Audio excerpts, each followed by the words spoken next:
మనం ఎంతో కష్టపడి వీడియోస్ని క్రియేట్ చేసి మన ఛానల్లో పెడితే వాటికి మానిటైజేషన్ ఆన్ అవ్వకుండా ఎన్ని ఎలిజిబుల్ వస్తాయి, ఏ విధంగా ప్రాబ్లమ్ సాల్వ్ చేసుకోవాలి ఎక్స్ప్లెయిన్ చేస్తాను అనమాట. చూడండి, ఈ ఛానల్లో కొన్ని వీడియోస్కి గ్రీన్ కలర్ డాలర్ సింబల్ ఉంది, అంటే మానిటైజేషన్ అయింది. కొన్ని వాటికి ఏంటంటే రెడ్ కలర్లో డాలర్ సింబల్కి ఇంటూ కొట్టేసి ఇన్ని ఎలిజిబుల్ ఉందన్నమాట. ఇక్కడ చూసుకోండి, ఇది మానిటైజేషన్ సెక్షన్ అనమాట. ఇదిగోండి, మీ పిల్లలకి జలుబు చేసే అనే దానికైతే అయ్యింది అనమాట మానిటైజేషన్. మా విలేజ్లో లింగమంతుల జాతర అనే దానికి ఇన్ని ఎలిజిబుల్ వచ్చింది, అంటే మానిటైజేషన్ అవ్వలేదు. మనం ఎంతో కష్టపడి వీడియో పెట్టినప్పుడు కూడా మానిటైజేషన్ అవ్వకపోతే వేస్టే కదా వీడియో అప్లోడ్ చేయడం. నేను వీళ్ళ ఛానల్ ఓపెన్ చేసి చూపిస్తాను. మీ రైతు బిడ్డ నాగరేణు అని ఉంది. వీళ్ళకి దాదాపు 1 lakh పైన సబ్స్క్రైబర్స్ ఉన్నారనమాట. వీళ్ళు నార్మల్ వీడియోస్ కంటే లెంత్ వీడియోస్కి ఇన్ఎలిజిబుల్ వస్తే దానివల్ల మనకు మనీ రాదనమాట. వీళ్ళు చేసింది ఏంటంటే, ఇక్కడ కాపీరైట్ అని ఉంది, దీని మీద క్లిక్ చేస్తే కాపీరైట్ ప్రొటెక్టెడ్ కంటెంట్ ఫౌండ్ అని ఉంది. సీ డీటెయిల్స్ అనే దాని మీద క్లిక్ చేస్తే వీళ్ళు ఈ వీడియోలో ఏదైతే మా విలేజ్లో లింగమంతుల జాతర అని ఉందో ఈ వీడియోకి వేరే వాళ్ళ మ్యూజిక్ యూజ్ చేశారు. సో దానివల్ల ఆ వీడియో మానిటైజేషన్ అవ్వట్లేదు అనమాట.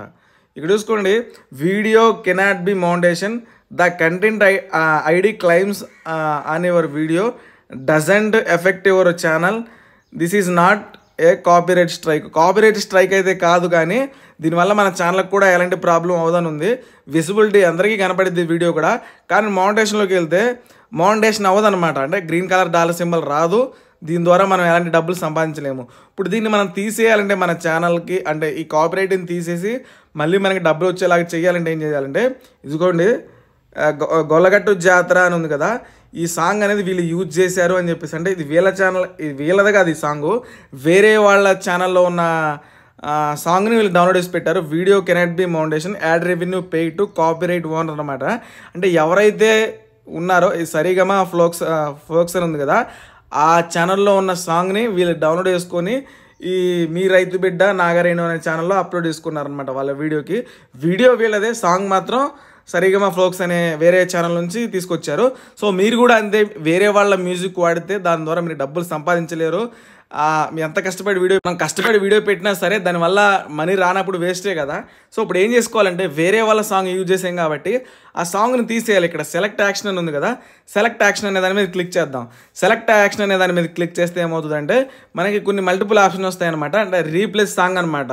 వేరే వాళ్ళ సాంగ్ యూజ్ చేసాం కాబట్టి ఆ వీడియోకి దాన్ని తీసేసి యూట్యూబ్లో కొన్ని ఫ్రీ మ్యూజిక్స్ ఉంటాయి, దాన్ని పెట్టుకుంటే మళ్ళీ మనకి మానిటైజేషన్ అయితే డబ్బులు వస్తాయి.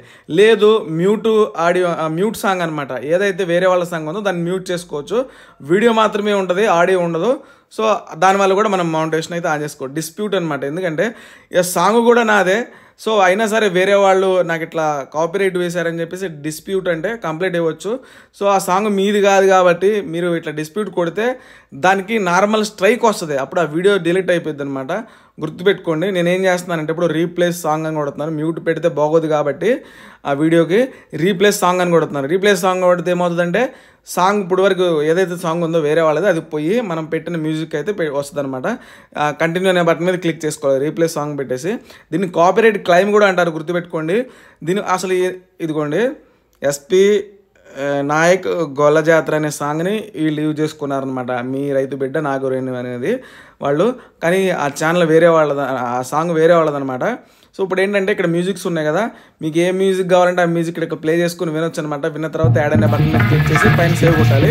మనకి చాలా మ్యూజిక్స్ ఉంటాయి, మీరు ఏది కావాలంటే అయితే అది వినొచ్చు అనమాట. ఇక్కడ చూడండి, చాలా అంటే చాలా ఉంటాయి మ్యూజిక్స్ అనేది. యాడ్ అనే బటన్ మీద క్లిక్ చేసి సేవ్ అనే బటన్ సేవ్ అయిపోతుంది అనమాట. ఆడియో అప్డేట్ అవ్వడానికి టైం పడుతుంది అనమాట. వన్స్ అప్డేట్ అయిపోయిన తర్వాత సేవ్ అనే బటన్ అప్డేట్ అయిపోయిన తర్వాత ఉన్న ఏదైతే ఉందో క్లైమ్ అది పోయిద్ది అనమాట.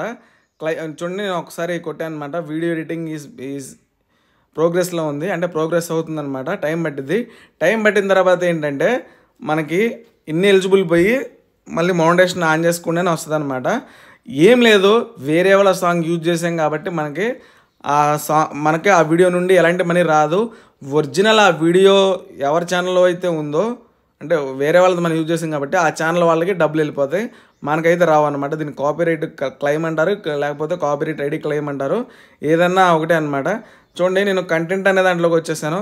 కంటెంట్ అనే దాంట్లోకి వచ్చిన తర్వాత మనం ఇంతకుముందు ఏ వీడియో అయితే చేసామో దానికి అదైతే ఇన్ ప్రోగ్రెస్లోకి వెళ్తుంది అనమాట. ఇక్కడ చూసుకుంటే చెక్కింగ్ అని ఫౌండ్ అని ఉంది కదా, రెస్ట్రిక్షన్స్ అనేది. ఇప్పుడు ఏదైతే ఉందో సాంగ్ వెళ్ళిపోయి మళ్ళీ కొంత టైం తర్వాత మనం పెట్టిన మ్యూజిక్ వస్తుంది.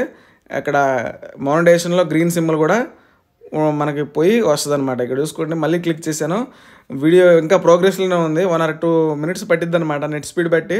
మన నెట్ స్పీడ్ అంత స్పీడ్గా ఉంటే అంత త్వరగా అయ్యొద్ది అనమాట. ఇది వన్స్ మనం అయిపోయిన తర్వాత, అప్డేట్ అయిపోయిన తర్వాత ఇక్కడ చూసుకోండి మా విలేజ్లో లింగమందిర జాతరకి మళ్ళీ అంటే ఆ వీడియో టైటిల్కి మళ్ళీ మానిటైజేషన్ వచ్చింది. నేను ఆన్ చేశాను, నెక్స్ట్ బటన్ మీద క్లిక్ చేశాను. నేను ల్యాప్టాప్లో చేస్తాను కాబట్టి అన్ని ఆప్షన్లు వస్తాయి. మీరు వైటీ స్టూడియో నుంచి చేస్తూ ఉంటే ఇవన్నీ రావన్నమాట. సబ్మిట్ అనే బటన్ మీద క్లిక్ చేద్దాం, మానిటైజేషన్ అయిపోయింది అనమాట. మానిటైజేషన్ అనేది ఆన్ అయింది, గ్రీన్ కలర్లో సింబల్ కూడా వచ్చింది. ఎందుకు ఇట్లా ఇన్ని ఎలిజిబుల్ వస్తుంది? ఎందుకు అంటే వేరే వాళ్ళ సాంగ్ యూజ్ చేసుకోవద్దు, వేరే ఛానల్స్లో ఉన్న వాటిని యూజ్ చేసుకోవద్దు. ఇట్లా చేస్తే మీరు ఎంత కష్టపడి ఎన్ని వ్యూస్ వచ్చినా సరే మీకు యూజ్ ఉండదు, డబ్బులు రాకపోతే వేస్టే కదా. సో ఇదనమాట, సింపుల్గా ఏం లేదు.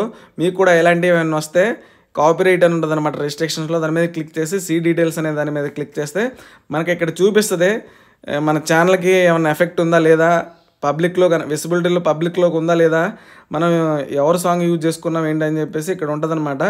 ఎన్ని మినిట్స్ యూజ్ చేసుకున్నాం, కంటెంట్ ఫౌండ్ డ్యూరింగ్ అని ఉంది కదా, అంటే ఎన్ని మినిట్స్ ఎక్కడి నుంచి ఎక్కడ వరకు యూజ్ చేసినా కూడా ఉంటుంది. యాడ్ రెవెన్యూ అనేది ఓనర్కి వెళ్ళిపోయింది అనమాట. ఆ వీడియో అంటే వీడియో మందే, సాంగ్ వేరే వాళ్ళు కాబట్టి ఆ సాంగ్ ఓనర్కి వెళ్ళిపోద్ది. సో మీరు ఏంటంటే వేరే వాళ్ళ మ్యూజిక్స్ యూజ్ చేసుకోవద్దు. సింపుల్గా ఏం లేదు, ఇంతకుముందు చెప్పా కదా, మ్యూజిక్ని రీప్లేస్ చేయడం కానీ మ్యూట్ చేసుకోవడం కానీ చేయడం వల్ల మళ్ళీ మనకు మానిటైజేషన్ అయితే వస్తుంది అనమాట. గుర్తుపెట్టుకోండి, మీ వేరే వాళ్ళ పర్మిషన్ లేకుండా వేరే వాళ్ళ సాంగ్స్ యూజ్ చేయొద్దు. మీకు ఏదైనా యూట్యూబ్ గురించి డౌట్స్ ఉంటే వాట్సాప్ నెంబర్ ఉంది, నన్ను కాంటాక్ట్ అవ్వండి. Thank you friends.